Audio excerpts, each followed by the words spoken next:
नमस्कार दोस्तों, मैं आपका होस्ट एंड कोच गगन फिर से स्वागत करते हैं अपने एपिसोड्स मेन पे चर्चा पे। मैंने बहुत लोगों से सुना है life sometimes is tough, sometimes it is very hard, specially for main in India.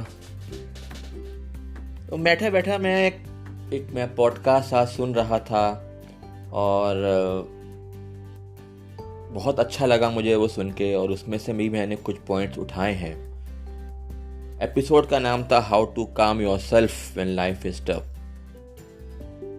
कुछ पॉइंट्स मैंने इस एपिसोड से लिए हैं जिसके कारण हो सकता है कि आप लोगों को एक जो पॉइंट्स बोल रहा हूँ वो इम्पैक्टफुल लगे, आपकी लाइफ में मीनिंग लाएं।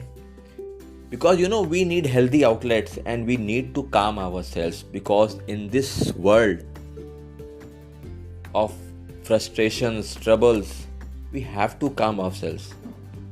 We need to relax our minds. So I hope ये जो मैं points बोल रहा हूँ, hope these helps you and bring some meaningful results in your life. So number 1 point पे शुरू करते हैं। सबसे पहला पॉइंट इज वॉकिंग। ना वॉकिंग क्यों? मैंने पहले एपिसोड में भी कहा था वॉकिंग करना ज़रूरी है, एक्सरसाइज करना ज़रूरी है। यू कभी भी परेशान हो, फ्रस्ट्रेशन आ रही हो, take a walk. Basically walking helps you clear your mind.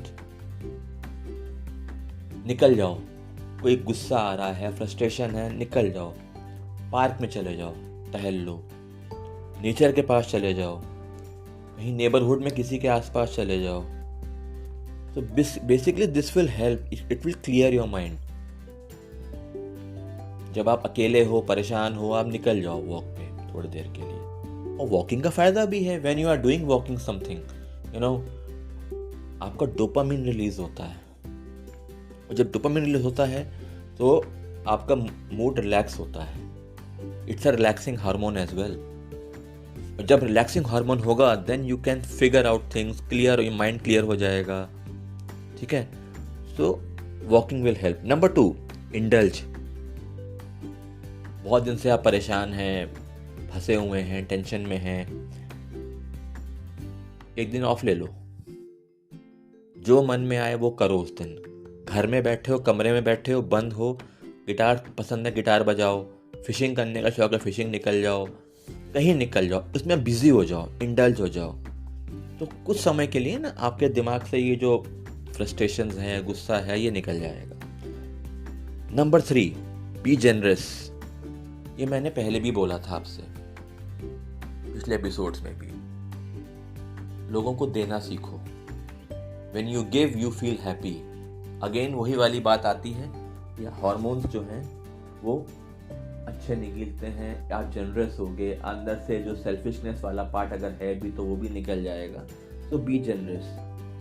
Number 4, educate yourself. Research करो वॉट एवर यू लव, उस पर पढ़ो।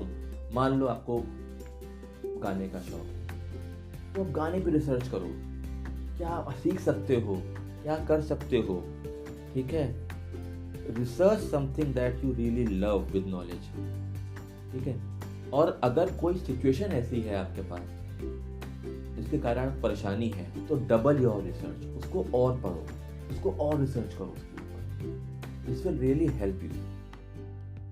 Number 5, prepare yourself.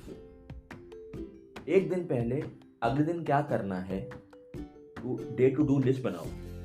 अब उससे होता क्या है कि अगले दिन आपको कुछ काम आ गया, भाग रहे हो, हड़बड़ी में हो, तो जब वो लिस्ट सामने रहेगी तो आपको पता रहेगा कि मुझे ये काम भी करने हैं। Then you can manage yourself. नहीं तो नेक्स्ट डे क्या होगा, आप हड़बड़ी में रहोगे, कोई चीज़ भूल गए। ब्रेन है 24 आवर्स में से 70% चीज़ें भूल जाता है, नेचुरल है, किसी गलती नहीं है। तो अगले दिन की तैयारी अभी से करो। Make your day to do list a day before in the evening. Number 6, strengths. अपनी strengths को लिखो। आपके सबके अंदर strengths हैं, ठीक है, उसको लिखो। उससे क्या होगा, आपको पता चलेगा कि मेरे पास ये स्ट्रेंथ है। Suppose you are a good communicator, अच्छा मैं अच्छा कम्युनिकेट कर लेता हूँ, ये भी एक स्ट्रेंथ है कि आप इस समय मेरा पॉडकास्ट सुन रहे हो, क्योंकि आप पॉडकास्ट सुनना चाहते हो, ये भी आपकी स्ट्रेंथ है। You are a good listener. ठीक है, तो अपनी स्ट्रेंथ्स को पहचानो। Number 7, keep going forward. Life है, इट्स अ जर्नी। अब आपको कुछ काम करना है तो धीरे धीरे सब इकट्ठा तो एक साथ नहीं कर सकते, टेक स्मॉल स्टेप्स। रुको नहीं, स्टैग्नेंट ना हो। कहीं स्टैग्नेंट हो जाओगे तो फंस जाते हो। चलते रहो, चलती का नाम जिंदगी। धीरे धीरे बढ़ते रहो। एक आध स्टेप लिया, अब कुछ दिनों बाद दूसरा स्टेप लिया, that will help you are moving. Number 8,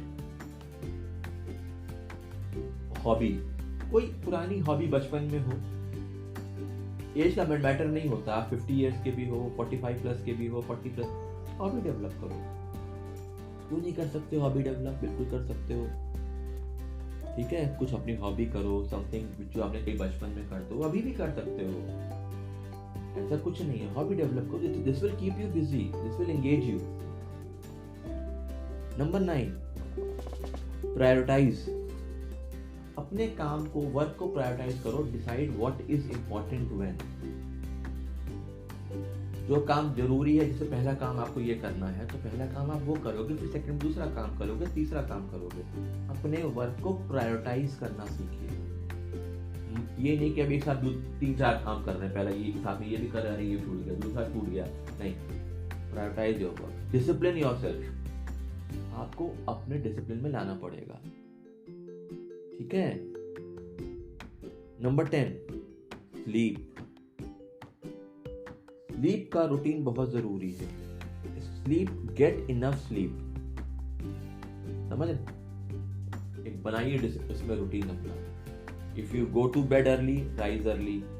you go to bed late, rise early. ठीक है, जो भी है अपना रूटीन बनाइए। स्लीप, इनफ स्लीप होनी चाहिए। कम से कम 7 से 8 घंटे की आपकी डीप स्लीप होनी चाहिए। तो अपने स्लीप का पैटर्न बनाइए, क्योंकि स्लीप बहुत जरूरी है। ये बॉडी की नेचुरल कॉल है। ठीक है। Number 11, be silly. अपने अंदर का बच्चा मत भूलिए। गाना था ना, दिल तो बच्चा है जी।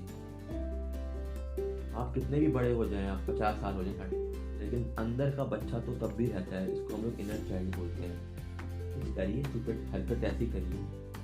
दूसरे की मत, दूसरा क्या कहेगा मत सोचिए, अपना देखिए। It is your life, you have to see yourself. ठीक है, इस पर वर्क करिए। कूदिए, कादिए, घूमिए, दौड़िए, जो भी मन में आता करिए, सिली करिए। हंसना, जोर जोर से हंसिए। कोई कुछ नहीं कहता कि सबको जो सोचना सोचने दीजिए। Number 12, cry. ये बहुत बड़ा पॉइंट है, क्योंकि एक बड़ी कहावत है ना, आदमी है तो रोएगा नहीं, ऐसा कुछ नहीं है। अगर रोना आ रहा है, ये भी आपका एक इमोशन है, भगवान ने दिया इमोशन है। रोइए, रोएंगे तो मन खाली होगा, आपके इमोशंस रिलीज होंगे। ये मत पता नहीं कहां सीख लिया, मर्द को दर्द नहीं होता। नहीं, मर्द को भी दर्द होता है। तो रोना आता है, रोइए, खुल के रोइए। किसी के कंधे पर रख के, सर रख के रोना, रोइए। दोस्तों के पास जाकर रोना, रोइए। पर लेकिन अगर है इमोशन तो उसको क्लियर आउट करिए। ठीक है। Number 13, self talk. अपनी टॉक देखिए, आप खुद से क्या बात करते हैं जब आप अकेले बैठे हो। ये बहुत इंपॉर्टेंट पॉइंट है। और कभी सबसे होता है, हमसे भी हो जाता है। नेगेटिव सेल्फ टॉक जब हम करते हैं तो वो नेगेटिविटी ही लाता है। ठीक है। पॉजिटिव सेल्फ टॉक करिए कि you are a grown person, तब अच्छा होगा। क्योंकि जब अकेला आदमी होता है तो दुनिया भर की वाइब्रेशंस, थॉट्स आनी शुरू हो जाती हैं। तो कोशिश करिए कि नेगेटिव सेल्फ टॉक ना करें। Number 14, journal. एक जर्नल बनाइए, बल्कि मैं कहता हूँ 2 जर्नल। डेली रात में एक बनाइए, डेली का डेट वाइज इंट्रोस्पेक्शन। दिन में मैंने क्या क्या किया, क्या सही किया, जो पॉइंट लिख के मैंने क्या गलत किया, क्या नेगेटिव सेल्फ टॉक करी, जो मैंने प्रायोरिटाइज किया, क्या मैंने पूरा किया। एक इंट्रोस्पेक्शन का बनाइए। दूसरा बनाइए ग्रैटिट्यूड जर्नल। ये बहुत ज़रूरी है। कुछ ना कुछ तो डेली आपका अच्छा भी तो हो रहा है, इसको ग्रैटिट्यूड में लिखिए। आपके पास कपड़े हैं, उसका ग्रैटिट्यूड करिए। आप चल रहे हैं, आप देख रहे हैं, आप लोगों से बात कर रहे हैं, यही बहुत बड़ी बात है। इसका धन्यवाद करिए यूनिवर्स का। जब आप चल रहे हैं, बातें कर रहे हैं, कुछ भी है, कपड़े, बहुत लोग तो ऐसे हैं कि वो भी नहीं कर पा रहे हैं। और अगर वाकई सच्चाई देखनी है तो जाके हॉस्पिटल्स में जाके हाल देख लीजिए, उनकी हालत देख लीजिए, अपने आप को देख लीजिए कितने बेटर हैं। तो एक जर्नल बनाइए। और last but not the least, अपने को रिमाइंड करिए कि लाइफ इज अ जर्नी। ठीक है, आपको इस जर्नी पे चलना है और जो भी कुछ आपके साथ हो रहा है, it is all temporary, this too shall pass. आज समय खराब है, परेशान है, ये समय भी निकले। तो इन पॉइंट्स पे अगर आप वर्क करें, तो कुछ ही पॉइंट्स मैंने लिखे हैं, इन पॉइंट्स पे अगर आप वर्क करें तो मुझको लगता है शायद कुछ आपका बेटर हुआ, कुछ हेल्प हुआ। बहुत छोटे से पॉइंट्स हैं, बहुत ब्रीफ में बताया है, लेकिन अगर आप एक दो पॉइंट्स भी अगर आपके हेल्प आ जाते हैं, अगर आप उसको फॉलो करना शुरू करते हैं, तो I feel that will help you a lot. And once again thank you for listening to my podcast and hope to see you soon, very soon, and you will get to hear my new podcast. Thank you.